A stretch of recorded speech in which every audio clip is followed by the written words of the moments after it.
United lose yet another game. 8 losses in 12 games for Ruben Amorim.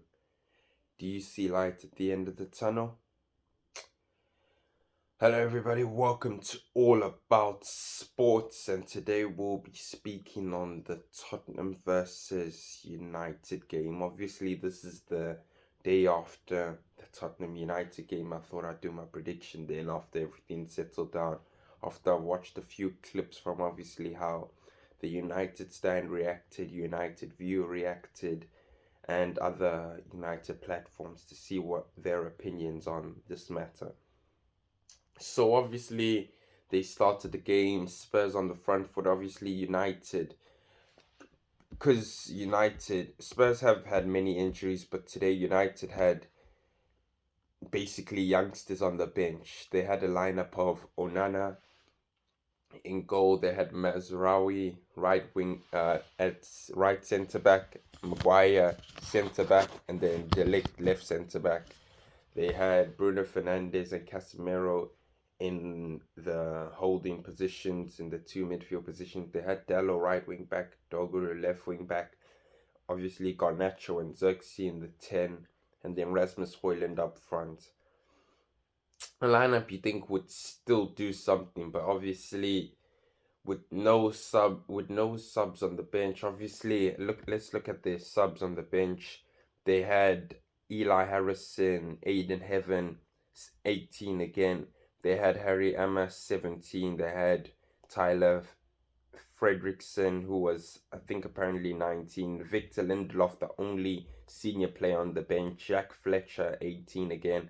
Jack Morehouse, 18. Sekou Kone, 19. And then obviously Chido Obi Martin, who came on in the 90th minute, 17 again. So their bench was, we obviously knew like a few hours before that Ahmad is out for the rest of the season. Kobbie Mainoo is out for weeks. Toby Collier has picked up an injury. All three of them picked up an injury in training. So you wonder what they would be doing in training that they got injured, that Ahmad had to be out for the rest of the season with an ankle injury. Then we were told Christian Eriksen also had picked up, and Lenny Yoro had sicknesses, so they couldn't travel either. United, I don't think there was any point in the game where United had a hold of the game. They had chances to score. Garnacho missed a few, which I'd expect from a player of his kind that's been playing for like about 2 seasons now. I'd expect him to finish those chances. Bruno Fernandes, decent game, but in a midfield where you're playing a 3-4-3 formation, Bruno Fernandes and Casemiro were meant to be sitting next to each other, so the midfield is compiled. But what we ended up seeing on Sky Sports was that Bruno Fernandes would go one place, Casemiro would go one place, and obviously that would leave a huge hole in the midfield, which the Spurs exploited, running through. Obviously, this isn't Bruno Fernandes' position, so you have to understand that. But as a captain, you should know what, unless Ruben Amorim isn't telling them to stick together, because that's what your manager should be telling you. And if Bruno Fernandes is doing something else than what the manager is saying, obviously we heard this in the United Stand, if Bruno Fernandes isn't doing what the manager asked him to do, then you're not a good manager, because your players are meant to be listening to you. And if you're meant to sit together, that's how you're meant to play. Gary Neville was also talking about it. And then your midfielders are going wide apart from each other, and there's a constant running through the midfield. If Ruben Amorim hasn't addressed that at halftime or even on the pitch, telling Bruno Fernandes, stick together, then there's a problem. We obviously saw he didn't make any subs until the 90th minute. You're 1-0 down, basically losing the game already. Maybe 80th minute or something, bring on, United fans were crying to bring on Sekou Kone because Bruno Fernandes and Casemiro weren't working in that midfield. Spurs, as you know, were just running through it. Ange Postecoglou made 5 changes. Ruben Amorim didn't make any changes until the 90th minute. You're trailing a game. I don't know if he saw United didn't look like they were going to score near the end of the game. Bring on a Chido Obi Martin. Bring on an attacker who can influence the game. He brings on Obi Martin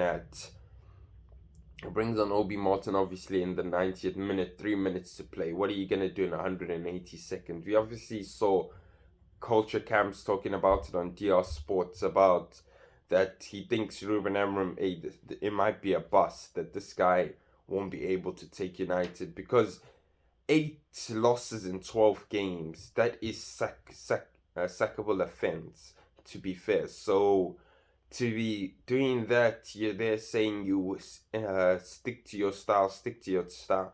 United are 15th place. Can you deep that? United are 15th place. They've won 13 league titles. They're 15th place at the moment. 15. What would that... They've won 13 league titles and now they can't string a win. I feel sorry for the structure Alex Ferguson built. Taken over, United have absolutely destroyed it. You'll be in the stand sometimes watching the game. You're losing to Spurs. Spurs that never keep a clean sheet have kept a clean sheet. Spurs that haven't won at home. They played at the Tottenham Hotspur Stadium. Spurs hadn't won at home since November. It's February. And Old United come along. Spurs beat them. I'll look at their defense. Their defense actually put up a good performance. I don't think that Onana, obviously with the mistake for the goal, takes a shot, he palms it right into Maddison's path, who hits it home, scores, goes to the crowd. Obviously Roy Keane a few days before was talking about that Maddison, you wouldn't be happy if Maddison was back in the squad. Obviously he goes to the camera, does this, throws his start celebration, and does this brilliant response from Maddison. Obviously, that's again the left wing back, right wing back. Dallo wasn't on the best, but he did put in some good crosses. Obviously, we look at Dogru. That's where I want to talk about, especially United stand. We're talking about it a lot. Garnacho and Dogru. They were playing, Dogo was playing left wing back, so he's meant to be running on the flanks. Obviously, Garnacho is meant to be playing as a 10. Garnacho and Xerxes in the 10. But what you saw yesterday was Garnacho going onto the left wing. So you had Garnacho and Dogu on the left side doing the same thing. They would get mixed up. Dogu would be where Garnacho is. Garnacho would be where Dogu is. A ball would come over for Dogu and Garnacho would snatch it away. Instead there were times where Dogu would overlap, Garnacho would cut in, shoot, look for the shot. They were getting into each other's ways, and that's not how the system's meant to be played. I don't know if they're still adjusting to the system, because at a point, and Ruben Amorim's been there for some time, there's no way that they're still doing this in your system at this type of point. People were saying, Spurs had 3 midfielders just running through there. United basically had 2 midfielders because Garnacho was going on the left wing. Xerxes was basically playing up front with Rasmus Højlund, and they were running off each other. So you had 2 midfield against 3 midfield of Spurs. What do you think is going to happen 2 against 3? Obviously, Spurs would overrun that midfield.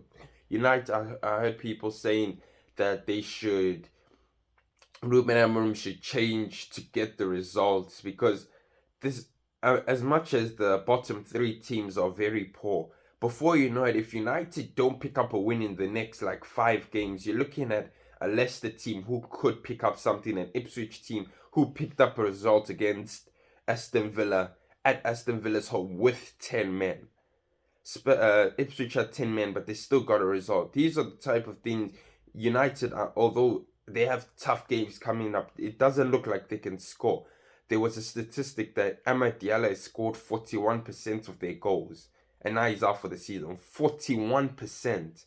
That is mad for a team like United, that if you had to tell them a few years ago that Amad Diallo would be the guy scoring all your goals while he was on loan at Sunderland, United fans would have laughed at you. Now they're there counting on him, 41% of the goals. Obviously, that is brilliant on his terms, but it's a poor indictment of how United are at the moment. To be losing 1-0 to a Spurs team who haven't won at home since November. that that is atrocious. That is really atrocious. That's a team. Obviously, United fans are saying because you were losing the game already, maybe throw in some youngsters to see if they can change the situation. Maybe they could get on the ball. Maybe they could do something. But putting I think Ruben Amorim did do the right thing. In fact, of like putting a young player on. If they were the reason that United ended up conceding another goal or something, then all of a sudden United fans would turn and say, "Why would you bring on the youngsters? Just leave them on the bench. There isn't much they're doing. We were gonna lose the game. There isn't much. Don't bring them on." But obviously now he hasn't brought them on, and there's outrage saying he should have brought them on. Obviously, I'm not gonna talk. Rasmus Højlund does what he does. He had in the first half he had a few good moments, but in the second half nowhere to be seen. Pocketed by Ben Davies and Kevin Danso. Porro. Now we'll look at the other side with Vicario. Brilliant performance. Pulled up some good saves against Garnacho's shots. Porro, good performance. Jed Spence, obviously the Sky Sports Man of the Match. Davies done so, good performance. Bergvar had a good performance. Bentancur had a good performance. James Maddison, great performance back from injury with the goal too. Kulusevski, decent performance. Heung-min-son, good performance. And Tell had a few chances at goal. Obviously missed them, but you have to develop. You have to carry on developing. Obviously, so when Solanke comes back, obviously he might move to the left wing because Son, as much as he did get involved in the game a lot, I think he is getting older. Might be become a moments player, get a few minutes here and there, but we'll have to see how it goes. Just United again. United really poor indictment of where they are at the moment. Can't get to win. 8 losses in 12 games. They're looking at the Europa League as a chance to win silverware. I don't think that's where you can win silverware, especially with the Ahmed Diallo out for the rest of the season. You have Kobbie Mainoo out for a few weeks. If you put that team who can't score goals against another team who even a Real Betis, you look at Anthony again, scored yesterday and assisted. 4 games Anthony's played, 3 man of the matches, 3 goals, 2 assists, and 1 penalty won. Obviously, I'm not saying Anthony would change anything, but just the different attacking option at least. Because now you're looking, you've sold Rashford, you've sold Anthony, well, you haven't sold them. They're both on loan, and Jadon Sancho is also on loan.